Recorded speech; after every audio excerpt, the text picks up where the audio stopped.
This is Writing It, the podcast about academics and writing. I'm Rachel Gordon. Here, we aim to make the process of writing and publishing a bit more transparent and a bit less overwhelming. Through conversations with editors and academics at all stages, from full professors to graduate students, independent scholars, and postdocs, we share stories, lessons, and helpful habits from our writing lives. We're really excited to get to speak with Megan Marshall, who is an American scholar, writer, and biography. Her first biography, The Peabody Sisters, Three Women Who Ignited American Romanticism, was a finalist for the Pulitzer Prize for Biography or Autobiography. Her second biography, Margaret Fuller, A New American Life, is an account of Margaret Fuller, the 19th century author, journalist, and women's rights advocate.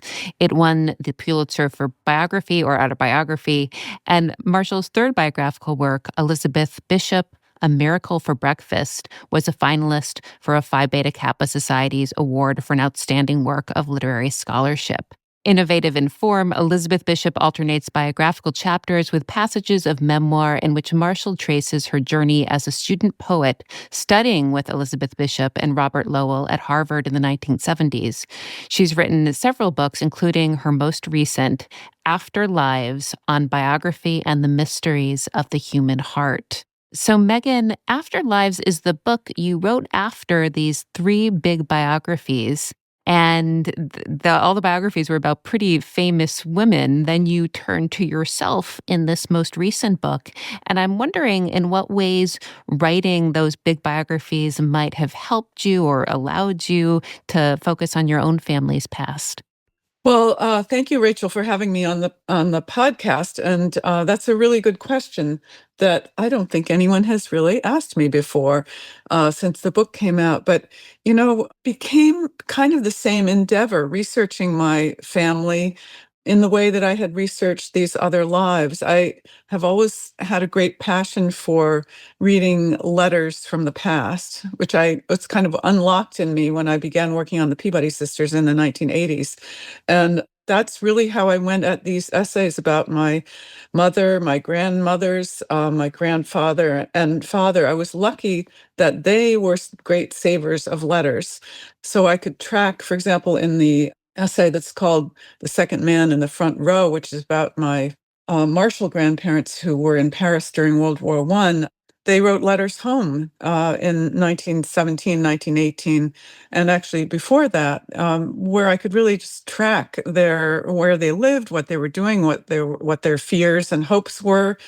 And I think my training, maybe even going back to when I was an English major in college, I loved reading close readings of texts. And I applied that same a combination, I guess, I would say, of that English major close reading of texts, looking for the great passages to pull out, and being a journalist, interviewing people. What are the hot quotations? That's the practice that I used in writing the biographies, and then I began to use it in looking at my own past. I think the After Lives title has several meanings. One of them is, yes, it's after I've written these lives. What was I doing then? Turning to my own story and looking back at my work in biography, but it's also giving an afterlife to some of these interesting people in my past who, are not as significant as Elizabeth Bishop or Margaret Fuller, but they were influential for me, and their lives have a dignity and meaning, as all lives do, that I wanted to confer on them, a kind of thanks, I guess, looking back. I wonder if the looking at your own life happened even earlier. You kind of allude to this. You write in After Lives that the literary scholar and biographer Paul Murray Kendall has written that, quote, any biography uneasily shelters an autobiography within it. And you wrote, I won't deny that my work on the three Peabody women and Margaret Fuller sometimes felt like self-exploration. I was wondering, when I read that, were you conscious at times in writing your biographies that I am also kind of writing about myself here, or something that I'm seeing in these figures resonates with something in my own past? Well, I think it was a slow to dawn on me that was what was going on. I started in on the Peabody Sisters. These are three sisters, one of whom, I kind of hate defining them this way, but it's easily done. One married Nathaniel Hawthorne, one married Horace Mann, and the third was a kind of intellectual impresario who brought Emerson and Thoreau and all of these people into their lives. I was fascinated as an English major about this world, and could I kind of see it from a new perspective of these women. But kind of, I began to sense, well, they were pioneers in the early Unitarian theology. Elizabeth Peabody, the oldest, was a kind of a rebel, a religious rebel, theological rebel. And before even Emerson, she refused to take communion. And I had grown up going to a Unitarian church, we called it then. Now it's a fellowship. And I thought, wow, this is interesting. I would like to know more about this. Was I drawn to it because of this, my own childhood in a liberal religious experience? And then, I began to notice that there were three sisters. I was the middle of three kids, and the middle sister, Mary, when she married Horace Mann, her letters, she would sign them MM, and I thought, wait a minute, this is me, MM. How did this happen?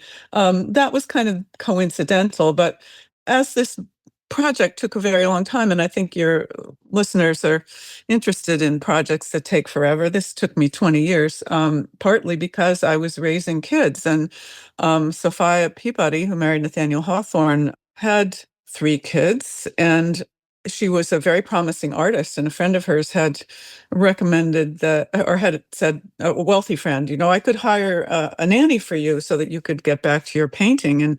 And Sophia said, I would never do that. My children are my works of art. And that, as a woman in the 20th and now 21st century, that appalled me in a certain way. I didn't want to think of my kids as works of art, but I also thought, I can't hire a nanny to take care of my kids so that I can write about women who wouldn't hire nannies to take care of their kids. It began to be a sort of support system for me in that very long period of being a mom, trying to write, trying to research, having, all full responsibility in a kind of old-fashioned way for the household, and learning from them the kind of patience that they had in their own lives when there was disruption, someone gets sick, someone, all these things that happen. And I learned a lot from the Peabody sisters in that kind of way. Margaret Fuller came along in my personal life at a time when I was getting divorced and going out on my own and needing to support myself entirely and my kids to some extent. They were mostly grown, but not entirely. And Margaret Fuller's greater independence, I would say, than the Peabody sisters, her maverick nature really appealed to me and spoke to me then. And it was, a story that I kind of began to float my boat on in that period. I meant to say, back to the question about research. It was in that period of the divorce when I had to move from a big house where I'd had all these papers that I began. I didn't start looking at my family papers. I was in the midst of writing. The Fuller book was my tenure book in the end, but and I had to make those deadlines. But I had to move out of this big house and downsize, and I ended up giving the family papers to the archives. My grandfather, who was in Paris, was a Harvard graduate, and so his papers went to the Harvard University archives, and I had done enough work at the Schlesinger that they were interested in the women's papers of my family, so I was giving them there. And when I came to writing Afterlives, there I was in the archives reading my own family's letters, and sometimes my own letters to my parents or grandparents. So it was a really coming kind of full circle. And I have to say that was the work in the archives that made me understand the value of just ordinary people's letters. They need to be saved. There's so few of them are being written now. And so hold on to your letters. Write with them, write something using them, or give them to an archive where someone else can work with them. No, I agree that the letters in the archive are my favorite part of archival Mhm. research, and that does seem incredible that you got to read some of your own correspondence in an archive. Yes. Actually, that had even happened with my Elizabeth Bishop book. As you mentioned, I was a student of Elizabeth Bishop and Robert Lowell, but I also worked with Robert Fitzgerald, the translator, and I was looking for Elizabeth Bishop's. He was a colleague at Harvard, and there was correspondence there at the Beinecke Library, and it turned out there was a folder of my poems for Robert Fitzgerald and a bit of correspondence with him there too. So you know. Wow. Yeah. Since you mentioned, the long project of was it the Peabody Sisters that took 20 years? Yes, yes. And as you mentioned, this is familiar to many academics, but I'm curious what you learned during that time about what helps you get through a long project like that. Did you become part of any writing groups? Did you sort of have partners, that you were working with, or colleagues who were with you during that? Yes, I when I signed the contract for this book, and I don't know that I really well, the publishing landscape has changed dramatically, so I would not have entered on this project without a book contract, I think, but these days, that's another story. I had written a book before that about contemporary women and their decisions about work and love and family and this kind of stuff that took me a year and a half to write, based on interviews with living people and their women in their 30s then, single women. And I thought, well, book's going to be twice as hard. It'll take me 3 years, So I said 3 years on the contract. And I had just had my first child at the point I was signing this, and really had no grip on what the childcare situation would be like, whether to have more children, all of that.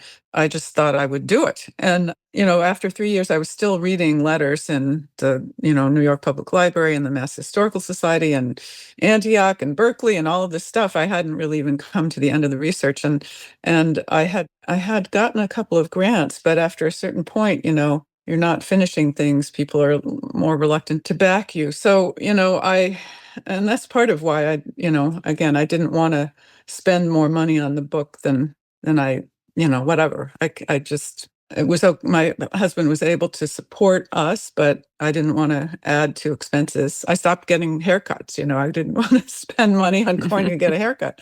But, what can I say? I did start very early on, the beginning of those, what I thought would be 3 years. I formed a writers group of women biographers, and we are still meeting today. And that was extremely helpful. I kind of sensed that this would be borderline obsessive work, and I didn't want that to be you know, the main thing, the way I presented myself and my family. So I would have to say, in retrospect, I think I went overboard in kind of keeping that part of myself separate from the family life. People can have their own decisions about that, but I didn't want my own, you know, angst about whether I'd ever finish. I mean, I don't think I believed I would finish until the week that I turned in that manuscript 20 years later. And I'm extremely grateful also to people I met in the archives who were doing work alongside me. Mary Kelly, a historian who was just believed in me. And then sometimes the archivists were the ones who believed in me too. I don't know why they did. And I actually, in some way, don't even know how I finished this book, but it's true that I did this. My daughters are 7 years apart in age, and most of the research was done before my second child was born, and then most of the writing was done in the period after the older child went to college. So maybe I work well with one child around, but with the two, it was very involved, and they were very, I loved them, and they did so many things, and I enjoyed supporting them in their things the way you do. The group was very helpful, and the colleagues that I met. And again, I would come to certain periods where I was really quite desperate. You know, I mean, I am admitting to you that, I would say to myself, if I'm not done by X, maybe I should kill myself. I have those ideas, those thoughts. And then I'd get to date X, and of course, something else would happen. But, a turning point came at about I don't know what year this would have been, maybe 5 or 6 years before I finished the book. A friend of mine who had been an archivist, and then she became a novelist. She took me off to a family house for a weekend in the fall. She said, "You need to just get away and, try to think I had at this point written like 450 pages, but I didn't feel they were right. And I had given them to my editor, who had not responded for months. This friend said to me, Megan, you don't have to stick with this project. People do, change their books, they do something else, they put it aside. And just so powerfully within me was this sense, I'm not going to give this up. I'm not going to listen to that. I can't. It was actually very helpful to her that she presented it to me that I could, but I knew that I wouldn't. And on that same weekend, I had this kind of vision about how I would restructure the book and organize it. And I started to write what became the opening chapter. It became a book that was sort of between the two weddings of the Hawthorns in 1842 and the Manns in 1843. It started, a whole new opening chapter, which is the wedding and setting them up, and then backtracking and going through to the 1843 wedding, and which, it's half the life of the Peabody sisters, but it was their transcendentalist life that most interested me. And anyway, that worked. And after that weekend, I really knew the voice I had, and I could do it. And I think that was the year my older daughter it was her junior year in high school, because I remember I came back to the state soccer championship game in Worcester from Vermont, this place, Anyway, then I could write productively, and I did get it done in about 4 years from then, 3 years from then. So I'm going to say I had 5 different editors that time. Through that time, Wow. I was lucky to have that my publisher stood with me. There was one point, the first editor that I had, Roby McCauley, who was really a genius, died after a few years. He was much a senior. And then the next person I had been anyway, he said, Megan, I think we're going to do you a favor and take you off the list, meaning that my book would not be there being perpetually rescheduled and rescheduled. And I thought, oh, does that mean they're cutting me loose? I think it meant that they, were going to stand by me, but they weren't going to hold me to a particular deadline. But I felt sad at that moment. But I also knew that was kind of what was in the cards. Anyway, then there were 2 other people after that, and the last person, Deanne Ermy, has been my editor ever since, and I've just been very grateful to her. So, you know, 3 more books after that. Is this most recent editor, what kind of relationship or what kind of feedback do you get from her? Oh, well, she's a great cheerleader. She also was, I think it was particularly with the Peabody Sisters, which was my first biography. She had really interesting questions along the way. Why don't you develop this a little bit more? I have to say I'm kind of, resisted the word perfectionist, but I've turned in pretty finished copy. So she's there to read along and say, yes, you're doing well. She always does have these handful of questions. Or I do remember also in Margaret Fuller, she said, you keep telling us how he experienced so many losses in his life. His father, his sister and brother, his wife, his this and that. She said, I think we've had enough of that, heard that enough. So she'll notice continuity things, but I guess I rely on her mostly because she believes in me, and I'm grateful for that. My literary agent too, Katinka Matson, has been very, very much just there for me. I've stayed with the same publisher all this time, although the publisher has changed and bought and renamed and all this kind of stuff. But I have not had to go out on the open market, or make a new relationship with a new editor or agent or anything like that. And I feel very grateful for that, in the light of the fact that my own life has been rather turbulent sometimes. So. We've heard from several guests about the different paths to finding an agent. What was this process like for you? Oh, well, that's it goes very far back, very far back. But I'll just tell you, maybe the helpful thing is that I worked in publishing briefly, out of college, and I had worked at Beacon Press, and and I had this job, a half-time job, or slightly less than half, so they wouldn't have to do any benefits, of being the subsidiary rights manager, which I didn't even know what that was when I was hired to do this, which meant, selling for the books for which they held, the magazine serial rights and movie rights, but mostly for Beacon Press, which has published such important books, Notes of a Native Son, and all kinds of great books. I was mostly back in those old days trying to collect permissions fees for reprinting sections of Notes of a Native Son on an AP test or something like that. Anyway, but through that I met some literary agents. And so, and there was near the Boston area someone named John Matson, and his sister Katinka Matson was one of the first agents to do work only in nonfiction. And so, I just had that contact, and she was interested in that first idea about the single women and their conflicts, which sold to Putnam's. And then there was, typical bad story. The editor left just as it was coming out, and blah, blah, blah. And it was going to be an interview. There was an interview for Newsweek that would have been on the cover, but some terrible international incident took place and no book on the cover anymore. And so that sent me, in a way, looking to write something with a bit more staying power. I began considering writing historically and more literarily, and that's what led me there. But anyway, I've had the same agent all this time, and they do not particularly specialize in biography, but there you go. It was in your, I guess, Elizabeth Bishop book that you brought yourself into the narrative, which, as we said, was fitting because you actually knew Elizabeth Bishop. She was your professor. Was this a scary move for you at the time, or was there any way to kind of test it out? Well, that's a good question.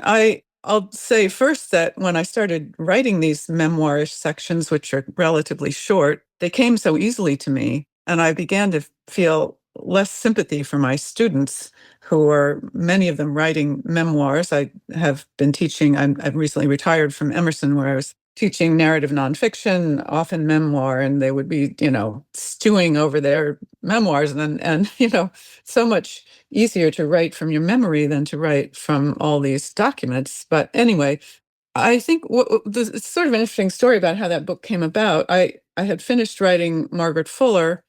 I trying to think whether I had had a leave.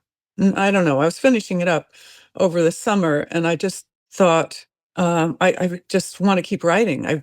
I'll do anything to keep writing. And I had for a long time thought I would enjoy writing a short biography, such as in the series that were edited by James Atlas. And he happened to be starting up a new series and got in touch with me out of the blue. Would I contribute to this series that was going to be primarily ebooks through Amazon, but they would also have, it happened that they were partnered with something, I forget what it was called, that was also connected with Houghton Mifflin, which was my publisher. So anyway, I said, well, this is interesting. Who would I write about? And I thought of Elizabeth Bishop, because I don't know why. She'd written only 100 poems. I thought this is something I do very briefly, and I knew her, so I would write kind of a personal appreciation. And Jim Atlas had been a student of hers as well, so it seemed like a great thing for the two of us. And there wasn't much money involved, but it was going to be short. And I said, well, I'll be, like at the end of that summer, I said, I'll be done with it in a year. And I asked for a unpaid, I thought it was going to be an unpaid leave for the spring semester. I said, I've got this contract, so I have to have this leave. And it turned out there were presidential leave. So the president of Lee Pelton of Emerson said, oh, I'll give you a presidential leave. It was sort of like a mini sabbatical all of a sudden. And so I was going to write this short thing. Almost instantly, as soon as I signed this contract, I learned that there was this whole sheaf of, more than a sheaf, many, many new letters of Bishop's, the love letters that she and her last partner exchanged had been held back, and they were not in the archive until just then. There were letters she'd written to her psychoanalyst that had also been stored with these. There were letters to her Lotta, well, I guess you would call it a marriage they really had in Brazil, and they had exchanged rings. Lotta had killed herself in about 10 years before Elizabeth then later died. And the last letters that they exchanged had come available. And my heart was like sinking. I mean, I was excited, but I was also thinking, how is this going to be a short book? Then this was 2013, in the summer that I signed this contract in maybe it was April. So then Margaret Fuller came out in paperback in like February or something like that. And I'm once again doing, supposedly on my leave, working on this book, but actually I have to go give talks because the paperback is out. And I'm just settling down to write the beginning of the Bishop book. And the phone rings, and it's my editor. And she says, "Megan, you've won the Pulitzer Prize." I, and first I thought, can't be true. And then I thought, oh no, I'm going to have to stop working on this Bishop book. I've just, something, this is going to be a big deal. I'm never going to make that deadline. And then the next day, Jim Atlas calls and he says, I have to say, Jim died a couple of years ago, a very dear person. And so anyway, but he called and he said, "Well, Megan, that's good news, but you're still going to deliver this in September, right?"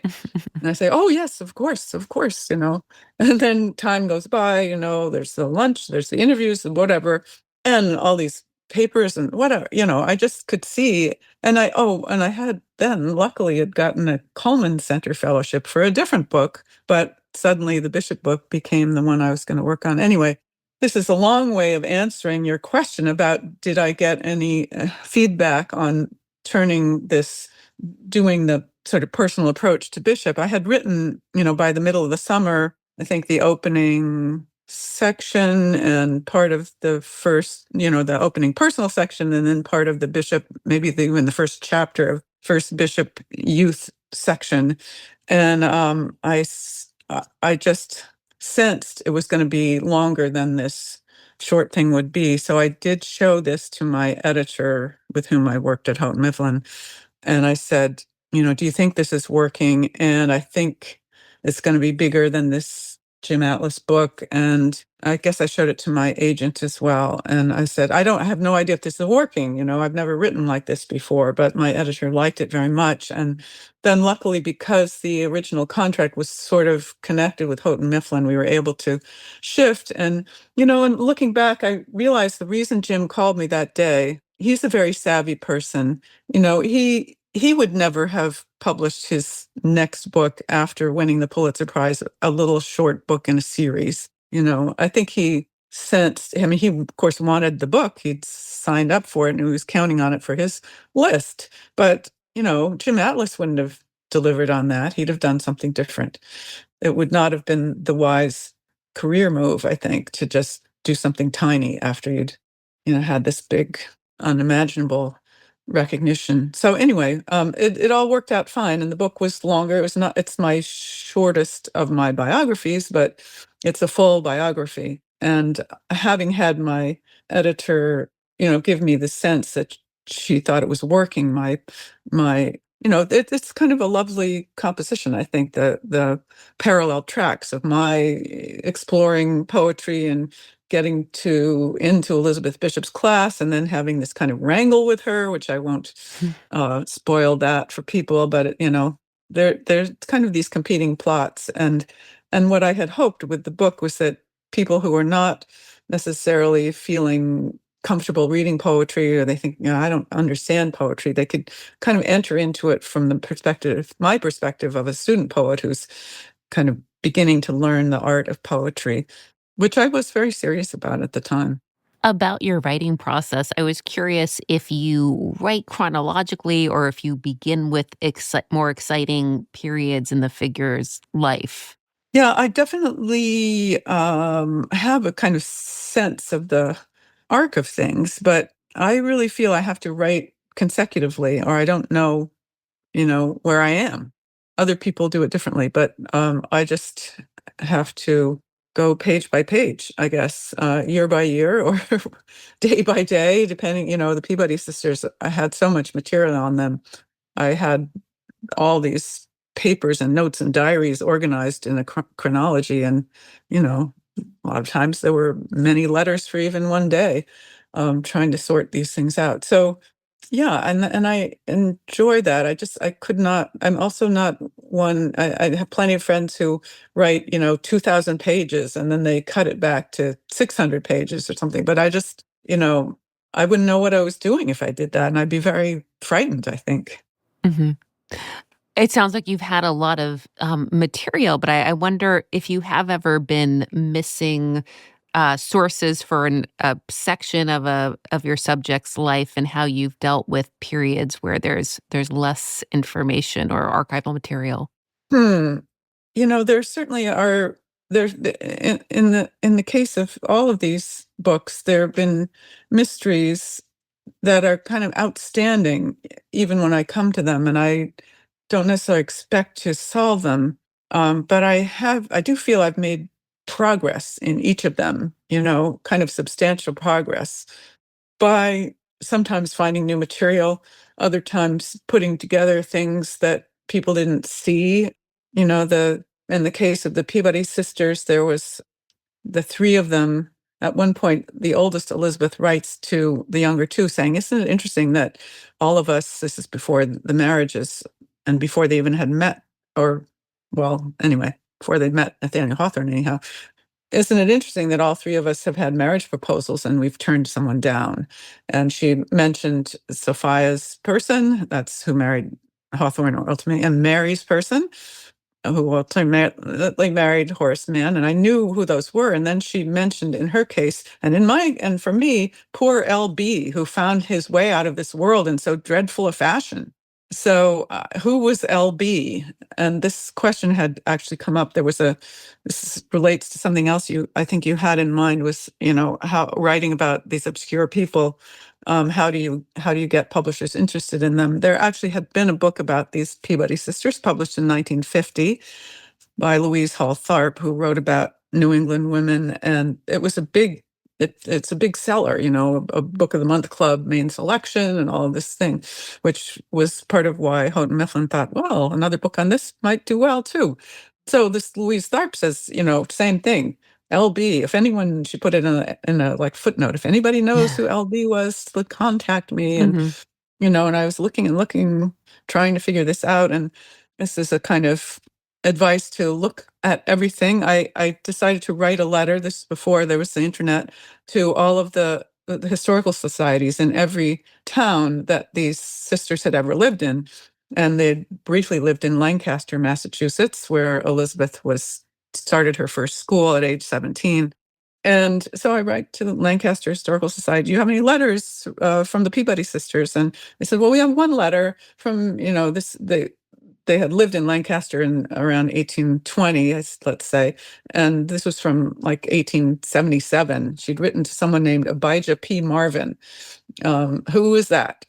So I thought, well, I'd sort of like to see what Lancaster looks like. It's, an hour or so from where I live. And I went out there. I'll look at this letter. And it turned out, in fact, the house they lived in was still there, and the church they went to was still there, and all of this. So that was great. And then I'm reading this very long letter, and it turned out Abijah P. Marvin was collecting information for a town history, which there's a big town history movement in the late 19th century. And so he had written to everybody he knew of who had lived there, "Tell me the stories of, when you were in Lancaster." So she goes on about, this was a place where there's a minister who, there were often these Harvard students who were rusticated there when they didn't behave well. And this was part of her social scene. And I recognized those names. And then she said, and then there was Lyman Buckminster, who was a divinity school student who'd come out to assist this Nathaniel Thayer, the Reverend. And I thought, luckily my brain was on LB, Lyman Buckminster. So then I quickly go to the Harvard archives and I look up Lyman Buckminster, and I found out, that he indeed, not too long after this, had shot himself in the head. And then I was able to look back through letters of that time and see there are references to Buckminster or our Lyman. And so this whole, whatever, I figured that out. So I thought I might go to the end of this book. Similarly, the question about, was Nathaniel Hawthorne really in love with Elizabeth before Sophia? I also found new material about that. That was one advantage of taking 20 years, was this material kind of did actually emerge. And I could, in that case, I think I left that book without wondering about anything that I had wondered about when I started. And same, Margaret Fuller, the big question, did she really marry her Italian lover.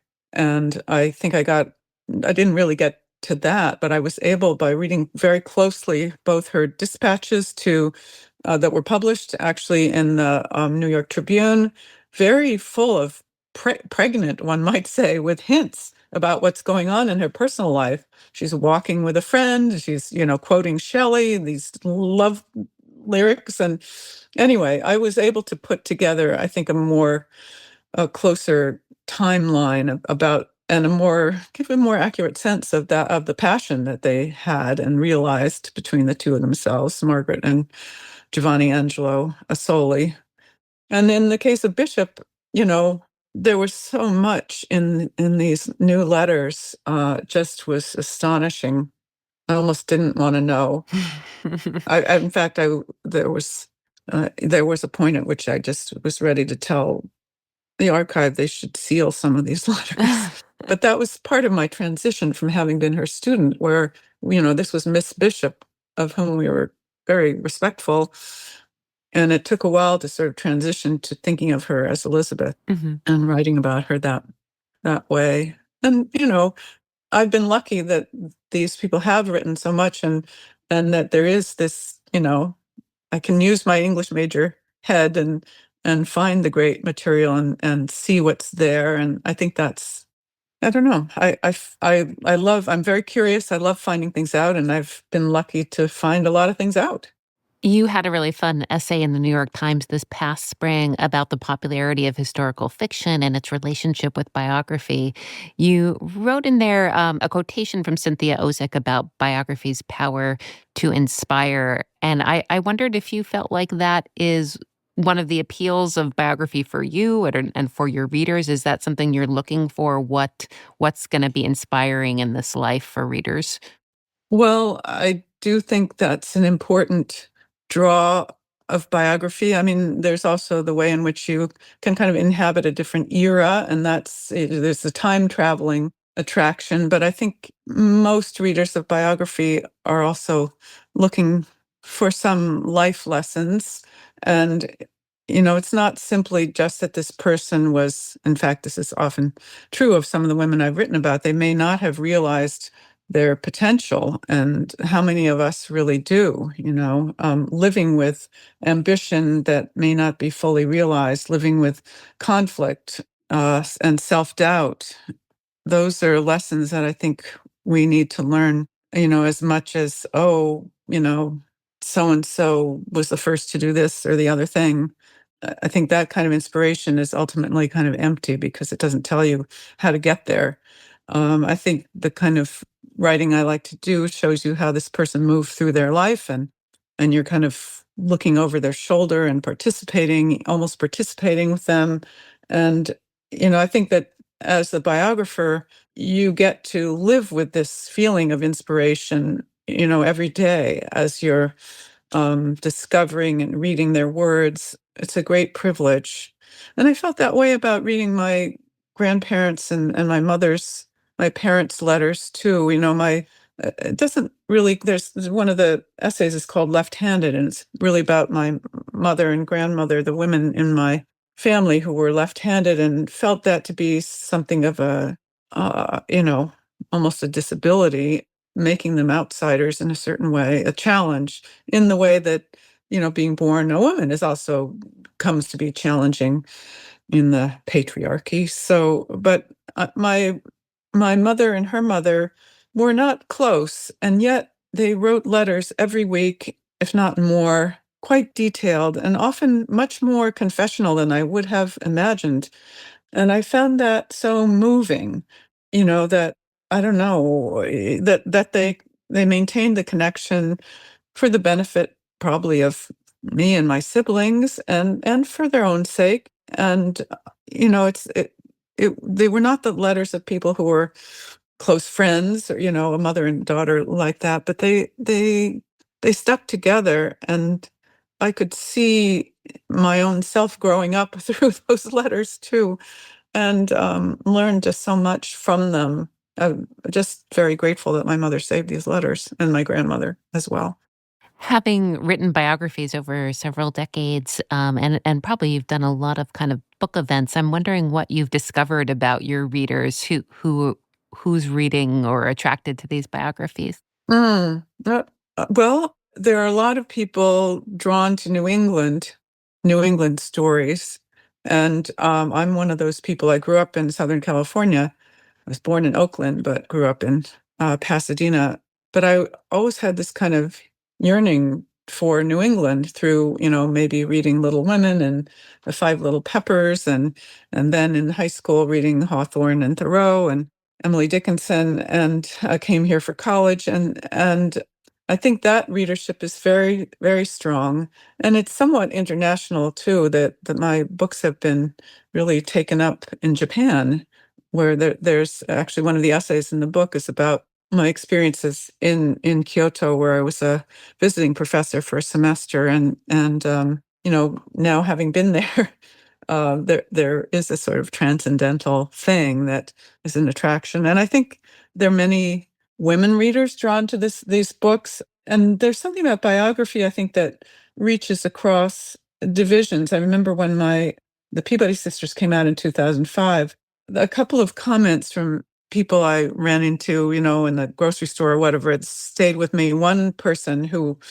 was a fiction writer, I was actually quite stunned. She said to me, "Well, I'm not a feminist, but I really like these women. They really inspire me." And I was like appalled that she would say I'm not a feminist, but anyway, she did say that. Another person, this was, in the second time period of the Second Gulf War, and people were quite disturbed by the militarism and the way the U.S. was conducting itself, and another person in the grocery store says, I really liked being called back to this period of idealism, and a reminder that there were people who were resistant to a government that they were felt themselves in opposition to, and that they were creating a new way of thinking and new ways of living. And this another person said to me, I really didn't understand transcendentalism until I read your book, which is kind of interesting to me because I don't think I really defined transcendentalism in the book exactly. It's not something easy to define, but I think that what they meant was they felt like they were able to feel what it was like to have these ideas, to be in that crucible of thought. I wanted to ask you a practical question that will probably Hmm. be applicable to our academic listeners who write other kinds of history also, which is, have you found a good way to organize your material? Do you do folders by year, or how do you organize? Yeah, well, chronology is very, very important. And, when I was working on the Peabodys in the 80s and 90s, and that's when I was gathering material, there was no such thing as a portable little laptop computer you could take into the library. I was lucky to be able to persuade them I could bring a very small, quiet typewriter. So all of that stuff from then was a hard copy, and I really like working on hard copy that I can write on. I know people, you can forget about if you apply this to your own, if you use Scrivener or whatever. But chronology is very important, and what I spend a lot of time, I would make these transcribed letters, and thousands of pages I had in the end for one way or reason or another, and I had them organized by the institution from which they came in the archive, so I wouldn't lose track. And when I came to doing the endnotes, I realized, or I had the thought that, anyway, essentially I photocopied all of those again and made a chronological files. Now, this you could do on your computer much more easily than I did standing at my home copier. But it was so helpful. That was really what was the spine of this book. So that, I did have like 1832 January to June, a big folder of that. And I cut out, the diary entries and pasted them on page, and so that I could just really see. And then of course there are a lot of letters that are undated. So when I began to have the dates of, when the fair to raise money for the blind institution, anything referring to that, I suddenly had the dates for that. I could put those letters in there. And anyway, I thought I might be going crazy with all that photocopying, but it turned out to be absolutely essential. And then, as you're kind of marching through the years, you get to offload that. Mm, But, you don't want to write a book that's just and then and then. mhm. The real challenge of biography is how can you advance chronologically without becoming boring. So I think all of the chronology that I had done is kind of disguised. In fact, when I worked recently on the Library of America edition of Margaret Fuller's writings with two other scholars, Brigitte Bailey and Noel A. Baker. My charge was to select the letters as well as to write the chronology that comes at the end of all of these Library of America books. And it was much harder to do than I realized. And I certainly, in a way, couldn't work from my own books because I was really trying to conceal the chronology. And so I did manage to do this year by year thing for Library of America. And I believe I did give it a kind of narrative quality, but it kind of brought home to me how much I had worked not to do that, despite the backbone of the book being these chronological folders. Yeah, you mentioned before starting a book with the wedding scene, which seems like I don't know if that was from your experience as a reader or having, as you were saying, something narratively entertaining or interesting for the reader. Are you looking for these scenes that are going to be fun or enjoyable? Is that part of the process to you for organizing how to move forward? Well, I think there are only so many scenes for which you have enough material to do that, Yeah. and luckily, because those were important days, Mm. there were accounts of them, and I also could, look at the newspapers of the time to find out what the weather was Mm. and Mhm. all of that.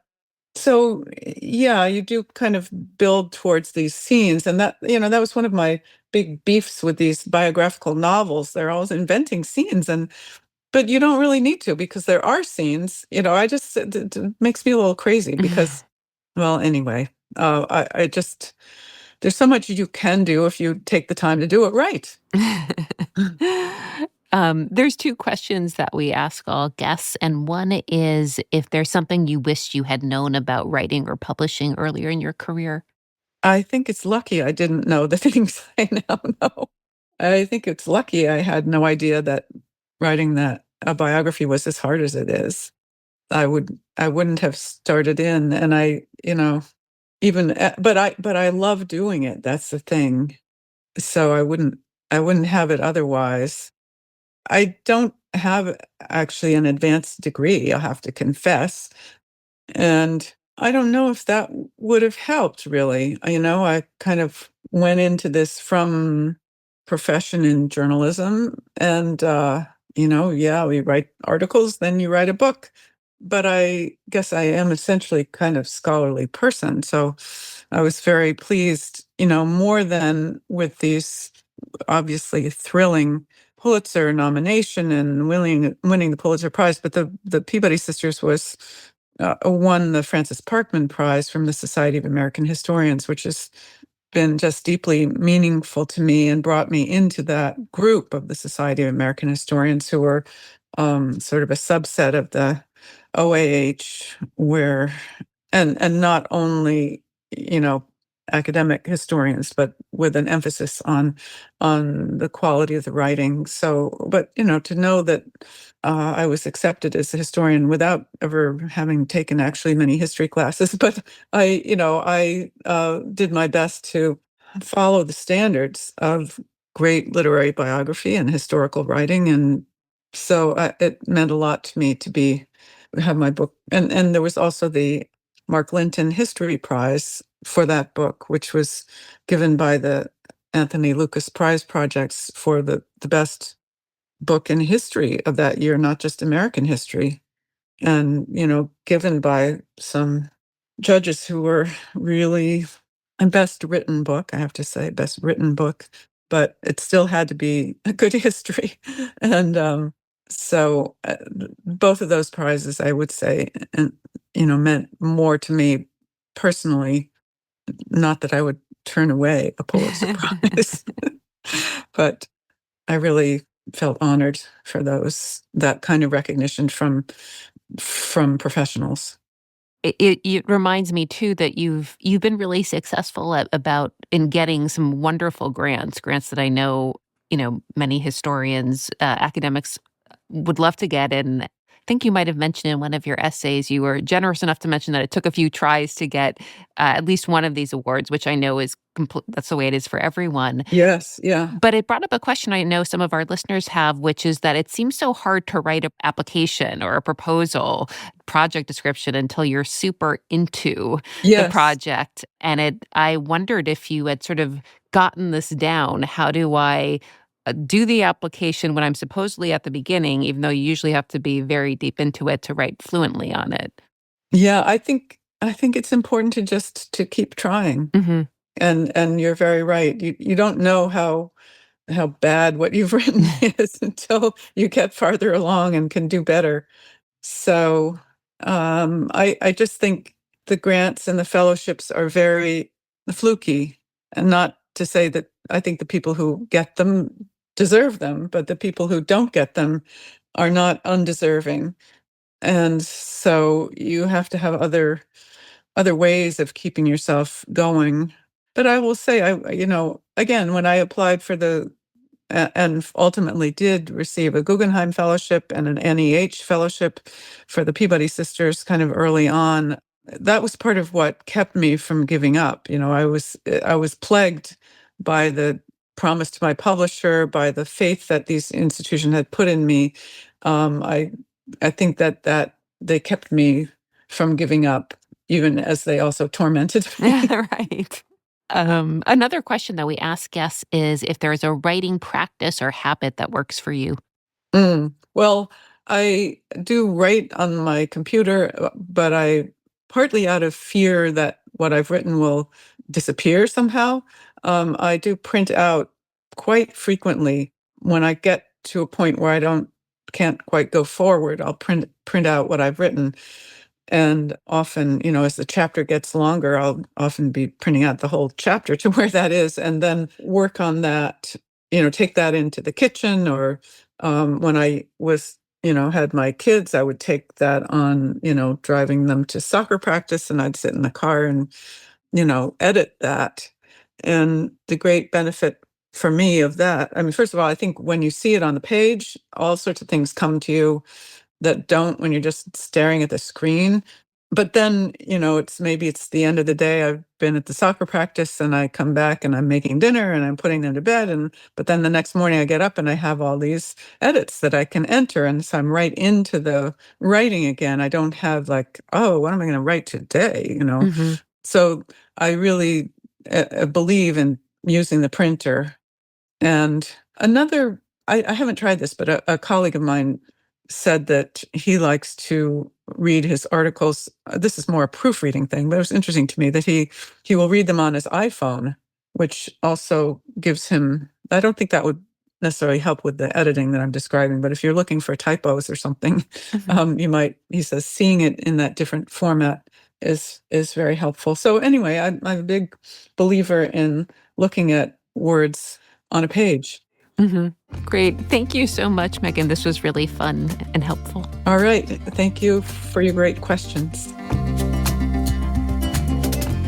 Thanks for listening to Writing It, the podcast about academics and writing, sponsored by the Center for Jewish Studies at the University of Florida. Visit our podcast description to find out how to contact us and send us your questions about academic writing and publishing. Follow us on social media at Writing It Pod and subscribe to us so you never miss an episode.